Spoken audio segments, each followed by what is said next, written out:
মুসলমান একজন মুমিন দুনিয়া নিয়ে শুধু দুনিয়া নিয়ে কি বলছি ভাই দুনিয়া নিয়ে চিন্তা করে কিন্তু আখিরাতকে ছাড়িয়া না আখিরাতকে সাথে নিয়ে তারপরে দুনিয়ার চিন্তা করো।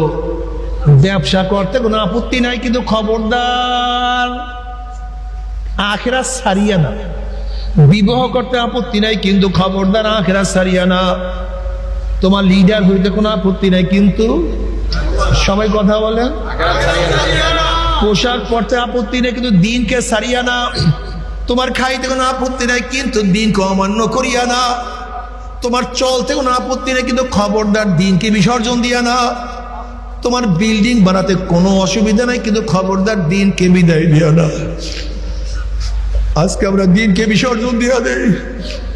মানুষগুলোর চেহারা দেখলে কাজ দেখলে মনে হয় কোনোদিন মরবেই না, এর কাছে আজরাইল আসবেই না, আল্লাহকে দেখবি না।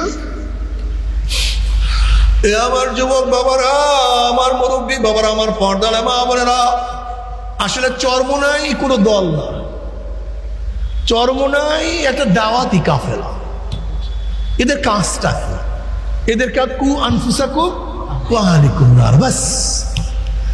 চরমোনাইয়ের কাফেলার কাজ হলো নিজে বাঁচো আর একজনকে বাঁচাও, নিজে জাহান্নামের আগুন থেকে বাঁচাও, ভাইকেও জাহান্নামের আগুন থেকে বাঁচাও, নিজেও জাহান্নামের আগুন থেকে বাঁচো, তোমার স্ত্রীকেও জাহান্নামের আগুন থেকে বাঁচাও, নিজেও জাহান্নামের আগুন থেকে বাঁচাও, ছেলেকেও বাঁচাও, মেয়েকেও বাঁচাও, বাবাকেও বাঁচাও, মাওকে বাঁচাও, আত্মীয় স্বজনকে বাঁচাইতে থাকো, পাড়া প্রতিবেশী সবাইকে দাওয়াত দিতে থাকো। চরমোনাইওয়ালারা কখনো এই কথা বলে না যে চরমোনাইয়ের মুরিদ হওয়া ছাড়া কোনো উপায় নাই। বরং আমাদের শায়খ মুর্শিদ নওয়াবুল্লাহ মারখান বলতেন, চরমোনাই আসার পরে এক সবক, দুই সবক, তৃতীয় সবক নেওয়ার পরেও যদি গুনার কাজ ছাড়তে না পারো, নেকের আমল না করতে পারো, তাহলে চরমোনাই আসিয়া তোমার কোনো লাভ নাই। তোমার জন্য ওয়াজিব হয়ে যাবে আর একজন হক্কানি আল্লাহ ওয়ালার সোহবতে গিয়া গুনার কাজ ছাড়িয়া নেকের আমল করিয়া মাওলার কবরে যাইও। কবরে গিয়া চরমোনাইয়ের পরিচয়ের কোনো লাভ হবে না, চরমোনাই গিয়া কার পরিচয়ের কোনো লাভ না।